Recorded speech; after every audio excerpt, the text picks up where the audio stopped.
All right, I just wanted to give a quick instruction video for section 2.7 because it has a couple weird parts to it. Here's the normal lesson. There is a note sheet that I give out to people that are in person.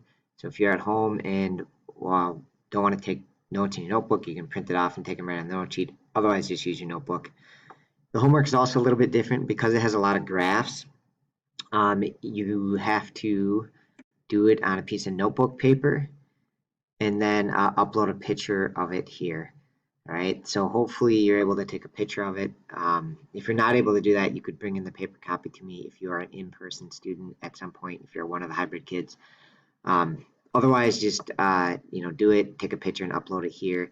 You can, again, print out the worksheet and write right on the worksheet if you want, or if you don't have access to a printer, just do it in your notebook and then upload the picture of it here. All right. Oh, one other quick note. This video does mention that there's like a book assignment. It mentions it in the video here, but we're not doing the book assignment. We are doing this assignment right here. So sorry for any confusion that might cause. All right. Thanks.